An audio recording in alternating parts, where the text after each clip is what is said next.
This month's episodes are presented in partnership with our good friends at ImageWraps.ca. ImageWraps.ca is your home for the best in signs and graphics that will be sure to get you noticed. They offer vehicle graphics, signage, and graphic design services that will help promote a business, event, partnership, or sale with exquisite appeal and a fresh look to bring eyes to you at a great cost. For our racing fans, look no further than some of the best looking race cars you see out on the track. ImageWraps.ca put those together. The cars of Andy Kamrath, Cole Kamrath, Carter Kamrath, Rylan Kamrath, Colton Everingham, Corey McAllister, Chad Strawn, Nolan Gould, Roy Wilkie, Layla Walzer, and every guest of ours this month all had their cars done by ImageWraps.ca. These cars shine on track while appealing to the partnerships on board. That is what ImageWraps.ca can deliver for you as well. Reach out to them at ImageWraps.ca if you want to glow on track with bright fonts, shiny wraps, designs that you reach and are appealing to the eye. We are so excited to present Image Wraps Month here on SNS, and we can't wait to see more of their designs on track. Not only they can offer this, but if you'd like designs for your race team, logos, marketing tools like banners, business cards, brochures, decals, they do that as well. This is your home for all things in visual branding. Go to ImageWraps.ca and start your look today. Hi, this is Mario Andretti, and you're tuned into Cam, Graydon, and the team at Stickers and Scuffs podcast. They're true Canadian racing fans.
Hello, everybody. Welcome back to ImageWraps.ca month here on Stickers and Scuffs.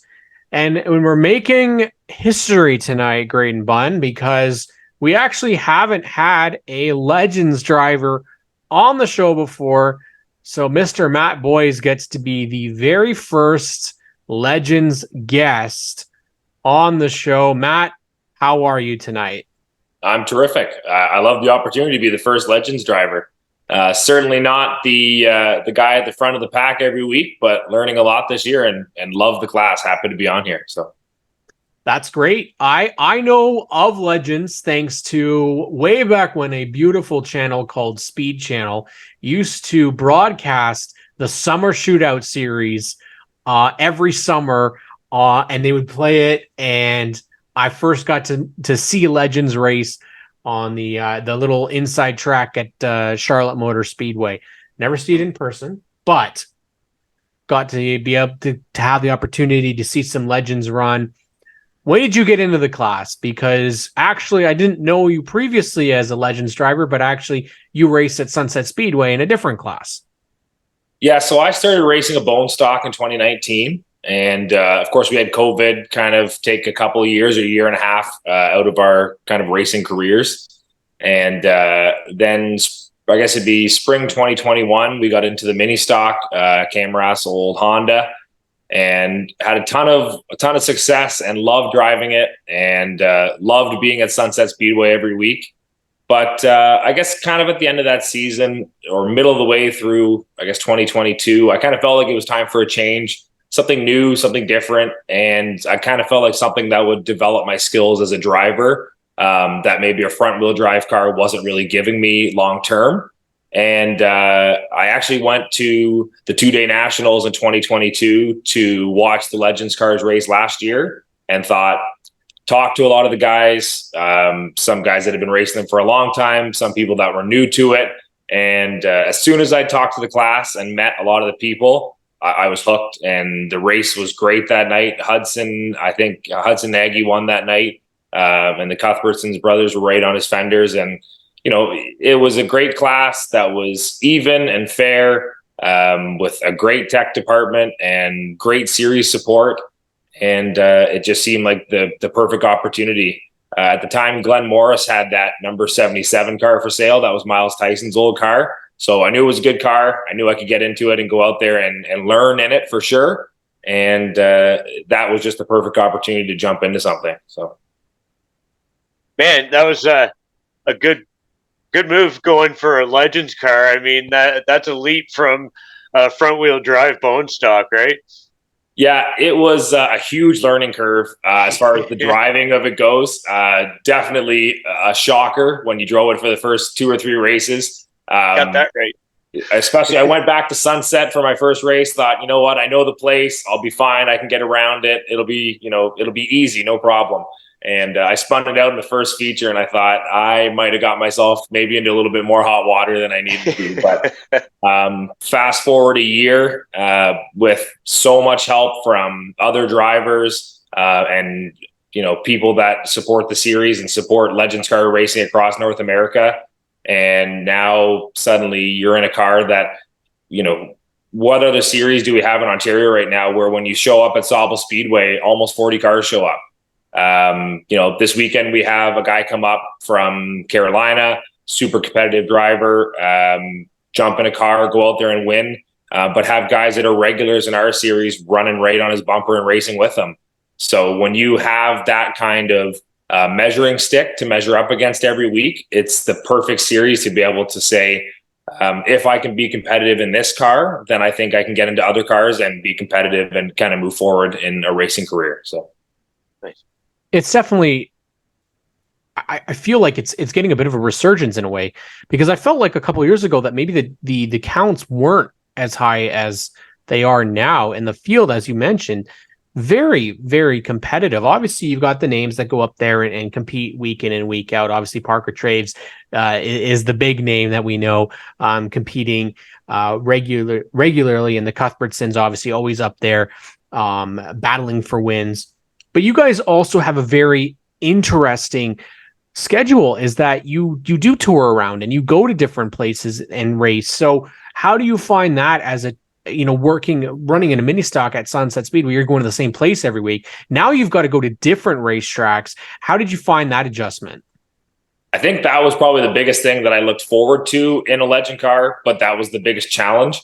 I think almost everybody at the racetrack, when I go there every week, probably 90% of the people come from racing families or come from, a friends group where they've grown up since the time they were 8 years old, racing or being at the racetrack, going to Autumn Colors, going to Boss of the Beach, going to all these events, which is great. But for me, I grew up truck and tractor pulling. I knew nothing about racing until 2019 when I started. So, you go to Sauble Speedway, you don't know where the facility is, what the pits are like, what the procedures are when you get there. But I think the biggest thing I've learned this year is that everywhere I've traveled, not only are there great people there, but the people running all these racetracks, you go online and there's so much, controversy and people fighting. And in weekly series, you're going to have that. But when you get to travel in and you're an outsider and you show up, and, you show up at Peterborough and JP shakes your hand and he's trying to get you settled in. He wants you to be successful there and he wants you to have a good time. Or we show up at Sauble for the APC weekend and, John's out there helping everybody get parked and making sure we've all got what we need for the weekend. We're very fortunate as a traveling series to have those kinds of facilities around Ontario. And I think the fact that we have great car counts and other than our little glitch at Sauble this year, for the most part, really good racing, where we go a lot of green flag runs, lots of fender to fender, bumper to bumper racing, and respectful racing for the most part. Other tracks and other series that need support are going to look to us to hopefully grow their series and continue to grow our series, and that's a great thing to have. You touched on it there. You talk about a family that loves motorsports. The boys family clearly does with pulling teams. So you guys like torque at all ends of the spectrum, eh? Yeah, it's a bit of an adjustment every week. When I show up at the Pullin track, everybody says, oh, remember, you can't go left here. You just got to go straight. And then I get back to the track, remember how to make the turn. And but again, that's such a cool thing. One of the guys that I've tractor pulled with, since I was a young kid, and he's much older now. He lives 2 or 3 hours away from the racetrack, but he's been a race fan for a long time. And last night at Sunset Speedway, stops by and comes by, shakes my hand, and is traveling around and following us and seeing what we do and wanting to watch racing. And you realize that even though you weren't around the racetrack, there's tons of people there that they want to support what you're doing, and they're just happy to see you out and doing better. I think everybody's happy to see that I'm not driving around in the back and flailing my arms around in the car trying to get it to go where I want it. But it was great. This weekend was really good to be back at Sunset. So many familiar faces, and getting to see everybody that I hadn't seen on a regular basis. It really felt like kind of being back at home. Sunset definitely will always be my home track. That was probably the coolest thing growing up in 2019, kind of becoming part of the family, and the way Brian and Sandra are so friendly and do such a great job there. And the staff at Sunset, you go back there now for a practice night, and it's like old times. It really is. It's such a cool place to go race a car for sure. Yeah, they are great people. They can. We've actually, Matt, we've learned that this year. Really, we're more of a touring last year, and this year we really spent a lot at Sunset as a home track for us, doing a lot of our podcast related stuff, and definitely felt that. And as somebody that raced there, you've got to feel really cool about all the initiatives that they've done this year. That they've taken a huge step for trying to really beef up their track this year. It's definitely going to be a little bit different from when you were there a couple years ago. You would have definitely wanted a trading card, right? It's funny. Like, I'm so happy that I'm traveling, and I love the Legend car, and I love being out and visiting other places. But then you see Sunset and everything that Brendan's doing, and all the staff there are doing, and you get back there, and Ben and Courtney are there every week, just making sure the show runs and taking care of everybody. And you have guys like Brad Raskinen that is there fixing the bleachers and fixing cars in the tech shed and running around trying to make sure everybody's fine and checking to make sure I was okay when my car broke. Like, these people, they're the unsung heroes of these racetracks that we show up and, we're like prima donnas. We just want to unload our race cars and go out on the racetrack, and we complain because the track's dirty, or there's, the infield's not clean, or the pit area's got puddles in it. But in reality, these people are there, 4 or 5 nights a week trying to get these racetracks maintained, just so that we can show up and do our hobby. And it's so amazing that as you see motorsports really starting to flourish, Boss of the Beach, great turnout of crowd. Hopefully for Oktoberfest in a couple weeks, great turnout. For the Junior Hanley race, lots of people in the stands, lots of race cars out racing. I think probably the biggest field of super lates that we've seen all year at Sunset on Saturday night. So, the more we grow and the more that these racetracks support us, I sure hope that we're able to give back to them what they're putting in for us. Yeah. I think there's a lot of what we kind of know is, I think every attention paid to a track is good, as long as it's for the right reasons. And partnerships are always really, really difficult to come by. And there's so many racers and so many series that need them, especially like a guy like yourself, like in a Legend. It's not the Pinty series and it's not the APC series, but it doesn't mean that your ride is not worth investing in, and we're investing in the time. And what Graydon and I have really realized is it's your type of racing. All these different divisions make it so much better, so much more enjoyment for us as race fans, getting to see guys and gals that don't have a ton of money, that don't have a ton of partnerships, that are going out there, like you said, because it's their hobby and they're passionate about it. It's so refreshing, especially seeing these legends go out there. You guys don't mess around. You talked about bumping and banging, but with respect. Why do you think it is that there is, and I've asked this question several times to drivers this year because I think it's very important in this day and age. Where is that respect coming from? Is it the unwritten code in the Legend series? Is it the veterans that are making sure that they lead by example? Is it the officials that have an iron fist? Where is that respect coming from? Honestly, it comes from a lot of different directions. I can't speak too much to the Great Lakes series. I've run with them a couple times this year, and that's a very respectful series. They have a lot of guys there that are out to have fun, and their main goal every week is to get out on track and go racing and then go back to the pits afterwards and have a great time and have had fun and not wreck their race cars. The Canadian Legend Car Series, definitely a lot more competitive. But we have a lot of things going for us. We have Robin Jongen and John Francis. They do our tech and run the series. They're our series directors. And I can't say enough good things about them. Robin is on the radios. We're sitting on the back straightaway last week for our final feature, and they had Corey McAllister's championship celebration. So we're all sitting there. It's hard to know when you're in the back chute what's going on the track, and he's on the radio. Probably 10 more minutes, probably 5 more minutes. Okay, guys, you can get the cars fired up. It's going to be 60 seconds. And just having that information, having somebody super competent running the series, who's watching what's going on the racetrack, makes you want to put on a good show. And then you travel that to the point where we travel around as a series and you're racing the same guys every single week. So it's easy to say, I'm going to go out and I'm going to route this guy out of my way and I'm going to take this spot. Not typically for me, because I don't seem to be able to figure out how to actually bump somebody out of my way. But part, if you're going to give it, you're going to get it back. So sure, we bump and bang, and I think everybody knows how to use the bumper to get where they need to go. But they're open wheel cars. Nobody's out there trying to destroy each other's equipment. And the biggest thing is we all are a series and a group of people that travel around together and help each other. I posted on my Facebook on Saturday night because I was just blown away that my car broke a pinion on Saturday in the first feature. And we had, an hour and a half before we had to go again.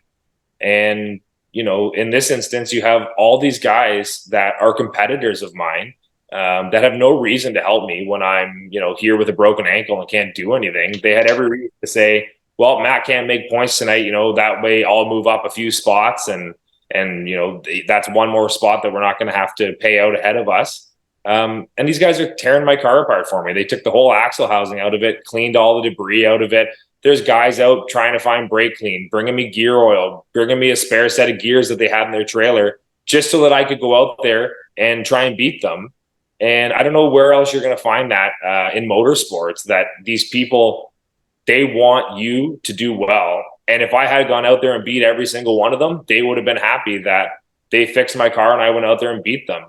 And that's an example of a car breaking. But with my very first night at Sunset, Paul Pierrick, he's a veteran in the series, has raced for a very, very long time. He's taken a bit of time away this year. He's building a new house.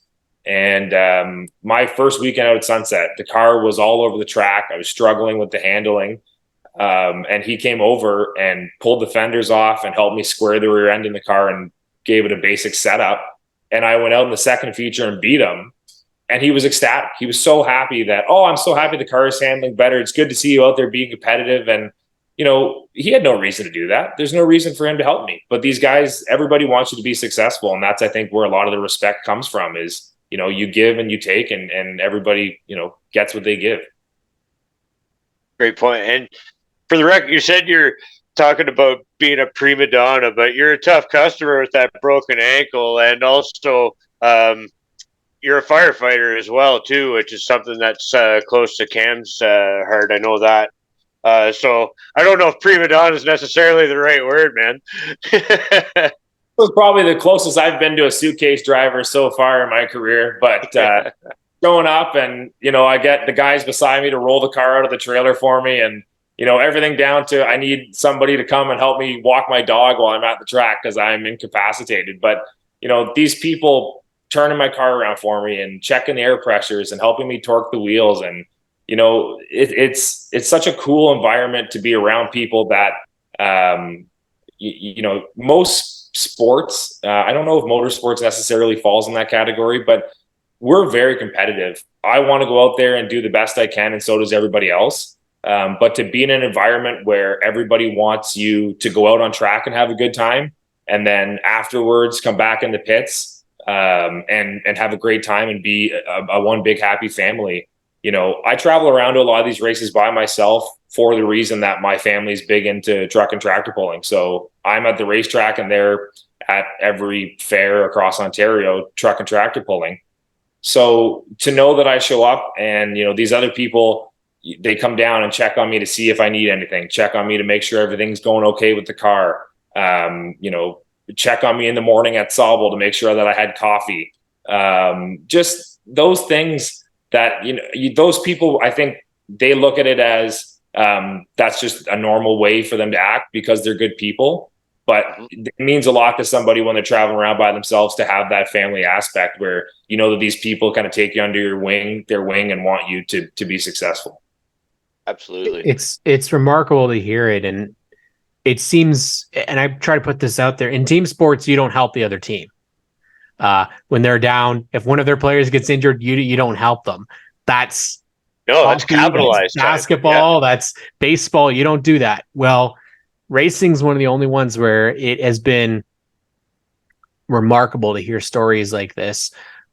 Graydon even got an opportunity to race an outlaw midget last year and had issues with the car, and almost the entire field was helping him out with that. And you just don't think that that's what people would do, yet they do it.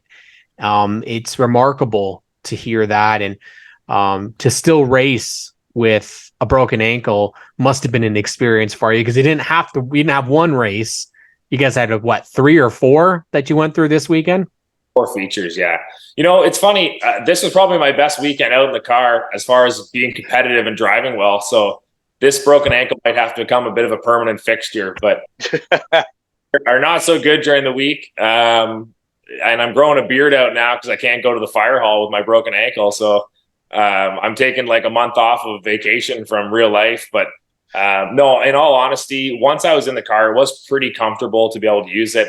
By the end of the last feature, everybody saw me come off the track at 1,000,000 miles an hour, and they all came down. They're like, "Woo, you're pretty hostile in the car. Something happened." And I'm like, I just needed to get out of that car and take this ankle brace off and go home because it was sore. But there, that comes down another example, right?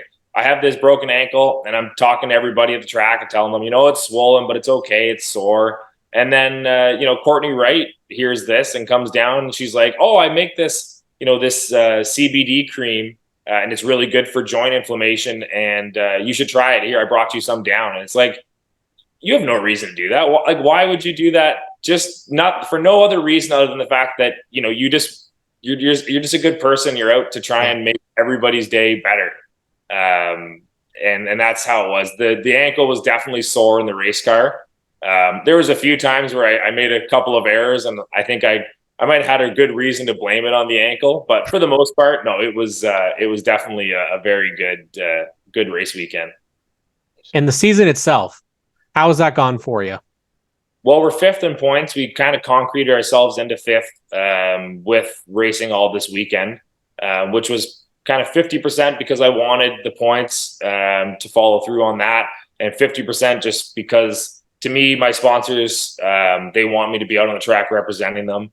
And the only way I know how to do that is to show up and put the car out there on the track so that the fans can see it. The season has gone really well. I definitely struggled at the start, but I have the help of a company in the States, in Carolina, and New Jersey, 510 Racing. They're a setup shop that helps with people that are learning how to drive legend cars. They do driver development schools, all the way down to phone support and basic setup in the shop. And honestly, having Paul and his team at 510 go through the car with me and, talk to me about my driving, the way I get in the corner, the way I get through the middle of the corner, being able to roll the center, stuff like that. Just having somebody that you can call so that you're not always bugging your competitors to say, hey, the car's not so good through the middle, because it's not their responsibility to try and help me fix my car. I want to be able to be there and make adjustments and make the car go faster and handle better for me. So having them come on board with me has been definitely a huge blessing. And I honestly, at this point, I love driving the car. It's such a challenge. I wish they were maybe like 6 inches longer, maybe give me a little bit more leg room in it. But once I'm in it, it's pretty comfortable. And I'm loving it. I love going places and seeing 35 legend cars. And I love knowing that when I show up, I can run 8th, or if I'm running 12th, or if I'm running 16th, there is 4 cars there that are running the same speed as me that I can race with. Some of the other series, you see them get so spread out, and they struggle to find somebody to race with. We have a new young kid in our series right now, Keaton Pipe. He's a young lion, brand new to Legends cars, brand new to oval track racing. Again, though, great family, very friendly, very into motorsports, and the exact thing that, circle track racing in Ontario needs. Families that are committed and interested in racing for the sole purpose of being part of the community. And seeing him get better every week, and slowly he's racing with these guys, and now he's starting to race with these guys, and now he's up to 9th, he's racing with these guys. And he comes in the pits afterwards, and suddenly the new guys he's racing with are down there high-fiving him and telling him how good of a job he's doing, and telling him, when you made that move off of 2, it was so awesome to see the way you got the drive. And that's awesome. And I love that our series has that opportunity for people. As you're moving up and as you progress, you have more people to race with and different people to race with every week. And that's a terrific thing to have. That's a great series too. I mean, is having the parity within the echelon, if you will, of the series, where somebody to battle, no matter where you happen to fall in there. That's really awesome, and that's what produces all that great racing front to back of the field. Yeah, and we're talking. We have other series, like you see some mini stock races and stuff where people are just learning how to drive cars. You got a 3.5 second spread across the field. You look at Legends cars and you have a guy who is struggling with his car that day and cannot get it to drive, and it's a piece of junk, and he's in dead last, and he's 7/10 slower, 8/10 slower. Like he just is in last because his car isn't quite as good that day. And knowing that I don't have to make up 2 seconds. I have to find a 10th here and a 10th there. It makes it that every week when you go home, it's so much easier to go in the garage and say, I'm going to work on the car because I want to find a 10th, and I want to find a half a 10th, and I'm going to play with air pressures, and I'm going to adjust this spring, and I'm going to change this shock around, just trying to find that speed. And that's what racing's all about. It's not about showing up with the fastest car and knowing that you're going to kill everybody that day. It's about coming off the track, your car's in one piece, and you know that the second you get home, you're going to get it on the scales, see where it's at, change it up, bring it back the next week, and hope you go a 10th fast. Couldn't say it better myself. No, that's wow. Perfect. Perfect way. The constant carrot dangling in front of you to just really keep going is. after it. Yeah, and that's when you're way off the pace, it's hard. It's to be like, I can't get there. Those guys are so much faster than me. And that's a little bit how I felt at the start. Parker's a second faster than me. Now he's 8/10 faster than me. Then most of the year, he's 5/10 faster than me. Now this weekend, he's 2/10 faster than me. So every week I make gains and I show up and I do a little bit better. All it wants you to do is just go home and work a little bit harder on being better. And that's what motorsports is all about. It's not about buying a better part. And that's the whole thing with Legends cars. You're not going to go out and spend more money to get a better motor than the other guy. You've all got the same motor. So we're going to show up. We've got the same stuff. I'm just going to work on it and set it up and try and get better and catch them. And for every 10th I find, he finds a half a 10th. And that's the cat and mouse game of trying to go fast. That's pretty awesome. I mean, I'm sorry, go ahead, Ken. I was going to say, like, we have moments where there's quotes in these episodes that we go, you know what? That would be a really good shirt, or that would be one of those really good memes where you just put a quote on it. That was a really good one. I really liked that. That's what motorsports is about, because I think it gets lost. Unfortunately, I think the message gets lost a lot, and we see people dump each other for 5th place, wreck a guy's stuff, fight each other in the pits, do really idiotic things like turn it into a demo derby up in turn 3 and 4. Sunset this past weekend. Just saying. Stuff like that gives racing a bad look. But the stuff that you're talking about is what needs to be told. And it's remarkable that we get to have these types of conversations with racers where we would never have known this before. We wouldn't know Matt Boys before, and now we do just a little bit. We obviously could go a little bit longer and longer and longer, but we want a certain time for our episodes, and we want to give you an opportunity here to shout out all the partners and all the people that get you to the racetrack each and every week, because they deserve the spotlight. They're the ones that help you out. And because, as Graydon said, firefighting holds a dear place in my heart, thanks to a 30-year veteran I call Dad, I want to let you shout out your fire station as well. Yeah, well, I'm a member here of Station 305 in Inglewood, Ontario. We're part of the Calvin Fire Department. We're a 3-truck fire hall, paid on call fire department. We run a lot of motor vehicle accidents and structure fires. I've been on here for just over 8 years, and I absolutely love it. There's not a moment in my life that I would give up to not be part of a fire department. It's probably the most rewarding thing I think anybody can do, other than driving a legend car. Yeah, no, I'm very fortunate to have really, really great partners. Kind of since I started truck pulling, got into racing, these people have all just, they want to be behind me. They want to see me succeed. I have guys that they have no racing interest other than they like seeing me go out and do great. And they send me a message every week and say, hey, I saw your post on Facebook, and I'm so happy to see that you guys are doing that. So I'll take a little minute for my guys. Obviously, Green Tractors, our dealership, is behind me in my family. DSI Equipment Sales, one of my longest running sponsors. He's one of my biggest sponsors and a huge advocate of motorsports across Ontario.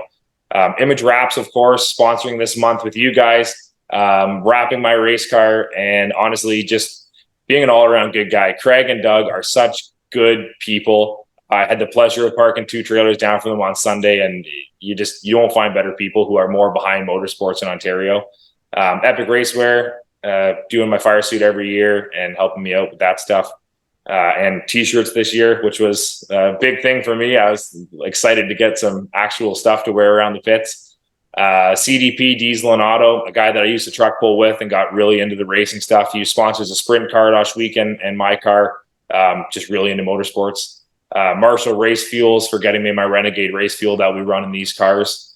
And Two Speed Motorsports for providing me with obviously great products, and everybody else. We're so fortunate to have Corey open that up this year and get behind so many drivers. I don't think anybody can say enough for what he's doing for motorsports across Ontario. And I should take a quick second just to say that we are very fortunate on a weekly basis to have the Canadian Legend Car Series get sponsored weekly by individual sponsors. And on the grander scheme by Trailers Plus in Peterborough every year is our series overall sponsor. Zoran and his family that run Trailers Plus are some of the nicest people you meet. And when you talk about people that stand behind racing and want us all to show up every week and have what we need to go racing, they are that.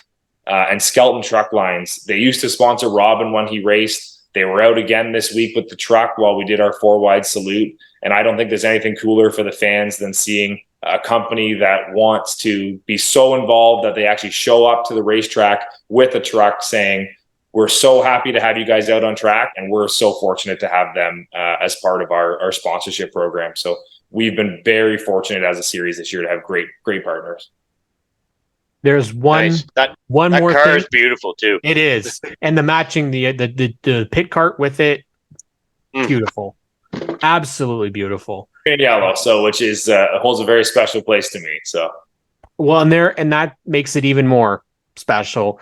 Matt, we want to thank you for coming on and joining us. This was a lot of fun. We're definitely going to do this again. And before we go, is there any social media that you can put out there for people to follow your racing story? Yeah, so we basically, I just run a Facebook page for Boys Family Motorsports.